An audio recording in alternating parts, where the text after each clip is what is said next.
Bereshit bara Elohim vet et hashamai haaretz. Conhece esse idioma? Já ouviu essa pronúncia em algum lugar?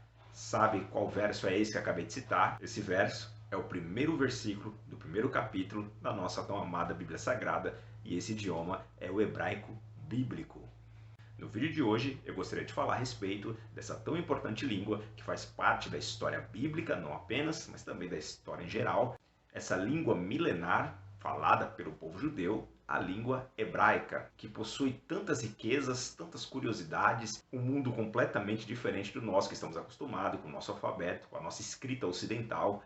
O hebraico tem muito a nos ensinar e muita coisa interessante para ser observada. A começar, o hebraico é uma escrita semítica, assim como todas as escritas semíticas, é escrito da direita para a esquerda, contrário da nossa escrita aqui ocidental, que é da esquerda para a direita. O alfabeto hebraico possui 22 letras e todas essas letras são letras consoantes, é um alfabeto consoantal, não tem vogais no alfabeto original, na língua antiga do hebraico. E isso é muito curioso e difícil de nós compreendermos aqui, olhando pelo nosso prisma ocidental, porque é impensável escrevermos, lermos uma palavra sem vogal alguma, uma palavra grande ou frases só escrita de consoantes, não havendo vogal. Então, até para pensar na palavra é muito difícil. Imagine aí, faça exercício na sua casa, pense na palavra computador sem vogal. Palavra celular sem vogal, só escrevendo de consoante. Então isso trazia uma certa dificuldade, ao ponto de que para você compreender o texto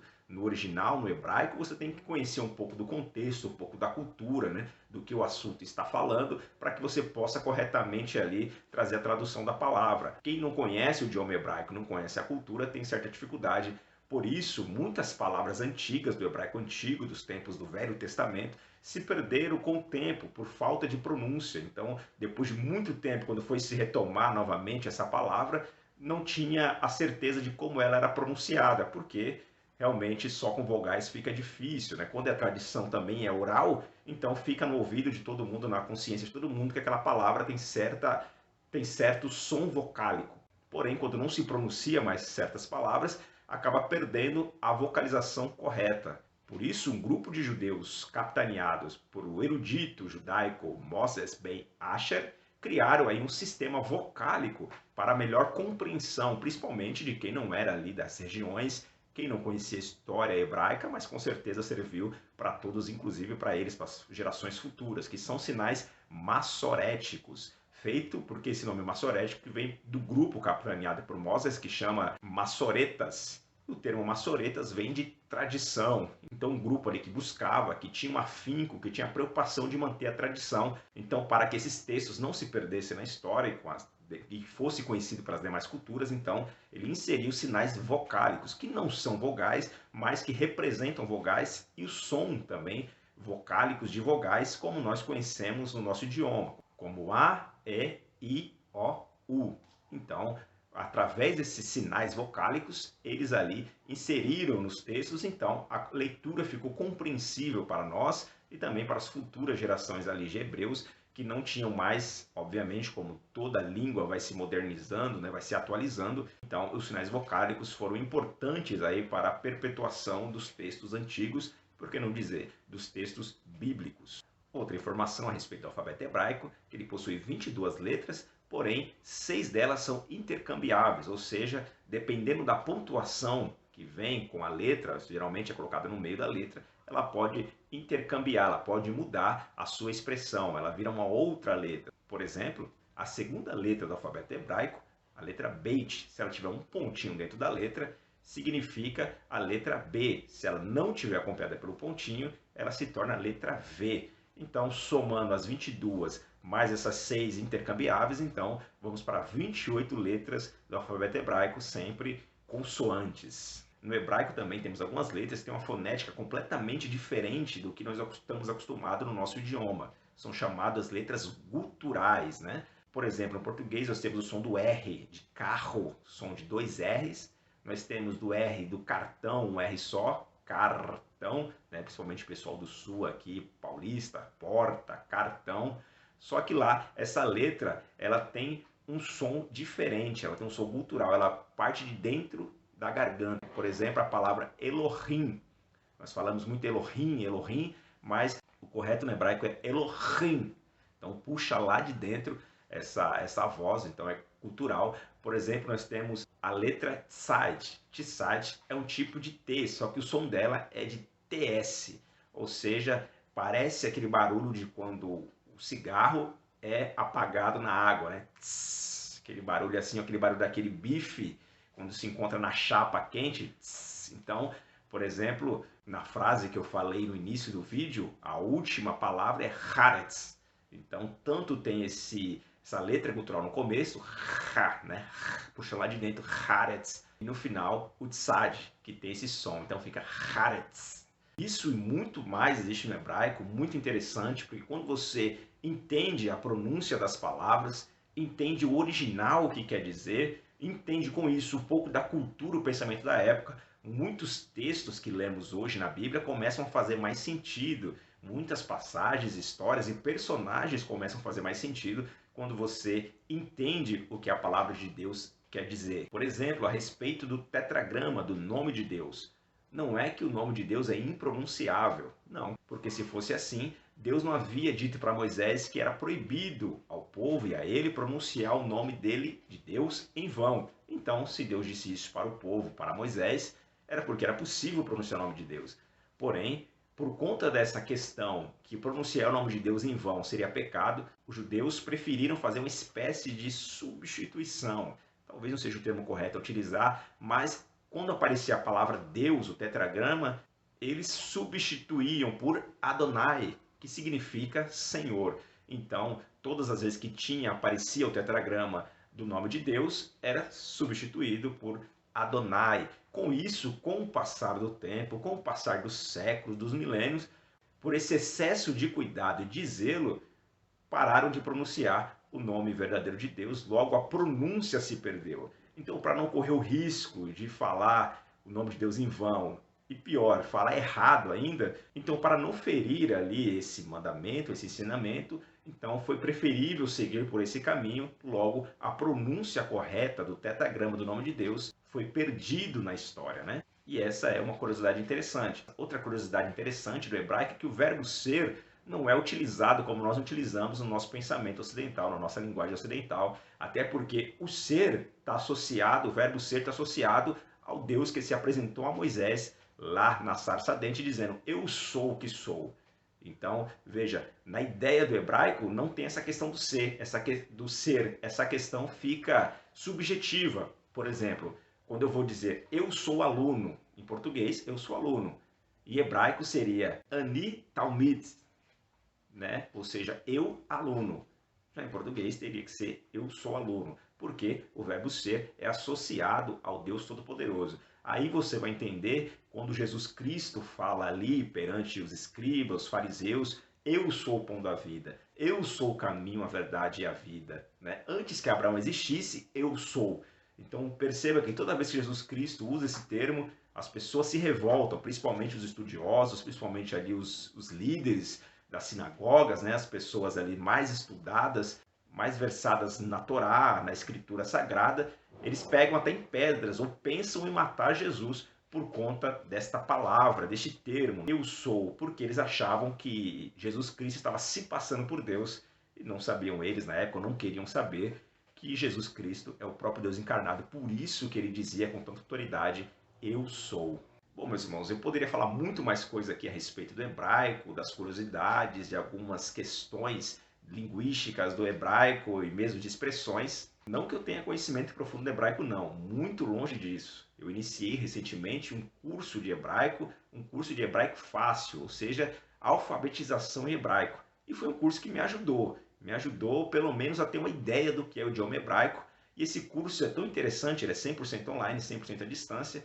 Ele tem 9 módulos e a partir já do primeiro módulo você já começa a entender o alfabeto. O professor deste curso ele tem uma metodologia diferente, uma metodologia focada para o aprendizado. Não é aquela metodologia engessada como nós aprendemos muitas vezes nos cursos de inglês, né? Aquelas gramáticas intermináveis, não. Ele é muito prático, utilizando a Bíblia sempre como canal de estudo. Então, através de textos bíblicos, você faz ali tanto a leitura, transliteração, e aí você tem qual é a tradução da palavra, a tradução correta da palavra. É muito interessante, só para mostrar para os irmãos como é simples, é claro que não dá para ver tudo ali, mas aqui no meu caderno de anotações, temos aqui a escrita em hebraico, ok? Da forma correta. E aqui o campo de transliteração e aqui o campo de tradução.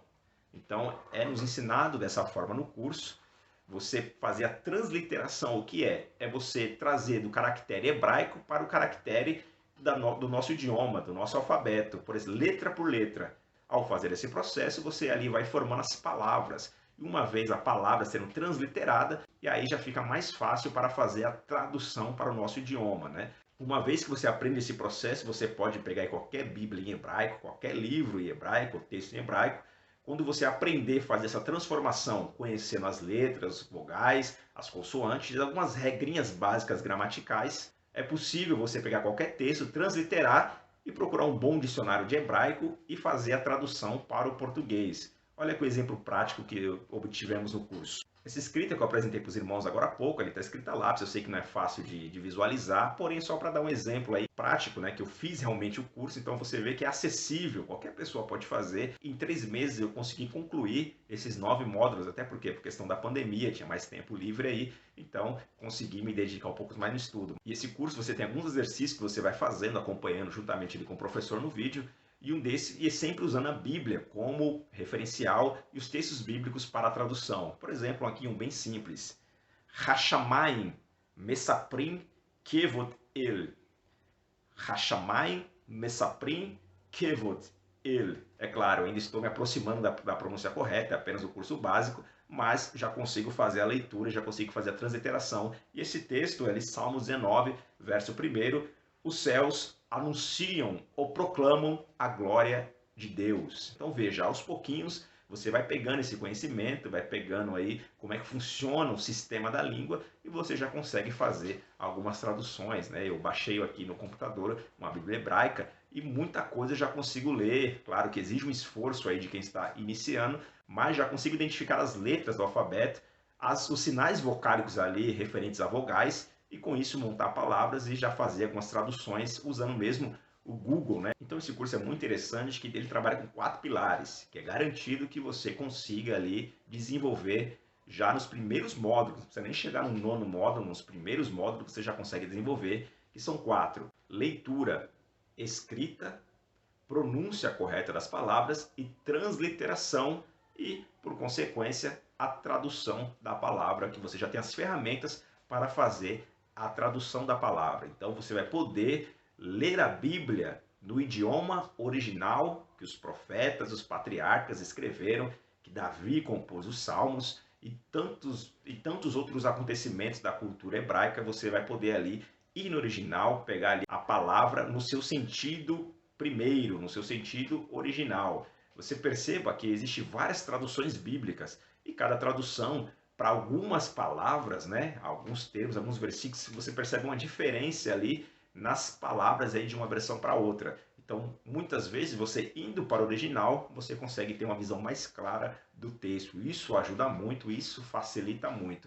Então, meus irmãos, foi bênção para mim, né? Eu finalizei já esse curso básico de hebraico, já vou entrar para o avançado e depois tem o Pro, né? O avançado é como se fosse um médio e depois o Pro já é um especializado na área do hebraico, pretendo aí continuar estudando. Então, se foi bênção para mim, eu quero compartilhar para os irmãos também. Quem tiver interesse, quem puder, veja no final agora do vídeo, eu vou colocar um QR Code. Se você aproximar o seu celular aí na câmera, no QR Code, né, deixa aí congelado a imagem, aproxima o seu celular com a câmera ligada, já vai direcionar direto para a página aí da Faculdade Teológica Bethesda, da FTB. O pastor César Cavalcante é um pastor muito conhecido na área do ensino, na área ali da defesa da fé. Ele participa no programa, ele tem um programa Crescendo na Fé, que é um programa na rádio 105.7, onde das 11 a meio-dia, geralmente tem debates, e das 2 da tarde às 3 ele faz perguntas e respostas teológicas. Eu tenho aprendido muito também com ele neste curso. Então fica aí a dica para os irmãos. Se você se interessar, pelo menos faça isso. Aproxime o seu celular do QR Code, vai ser direcionado à página e lá você tem mais informações a respeito do curso interessante é que ele faz um desafio para os alunos. Aqueles que, ao concluir os módulos, não conseguir chegar nessas 4 etapas, leitura, escrita, pronúncia e transliteração, ele devolve 100% do dinheiro para a pessoa que não conseguir chegar nesses 4 pontos. Então fica aí uma dica cultural importantíssima, né? Nesses tempos que estamos vivendo, onde tantas coisas chegam para nós na internet, tantas coisas que muitas vezes não nos edificam, né? Muitas pessoas têm um desejo de conhecer a língua ali original do Velho Testamento, a principal, nós sabemos que temos um pouquinho de aramaico no Velho Testamento, mas a principal é o hebraico. Então, se você tem um desejo e procura um lugar sério, né, para fazer, que te dê certificado também ao final do curso, fica aí a dica para você. Se você gostou desse conteúdo, se foi bênção para sua vida, eu peço, por favor, dê um joinha aí, dê um like no nosso vídeo, né? Compartilhe se você achou interessante, né? Encaminhe para alguma pessoa que você acha que tem um interesse. Se quiser ter mais vídeos também sobre outros assuntos, subsídios e demais temas que nós estamos tratando aqui no nosso canal, por favor, se torne membro. Agradeço. Se quiser colocar algum comentário aí no vídeo também, fique à vontade. Deus abençoe a vida dos irmãos. Até uma próxima.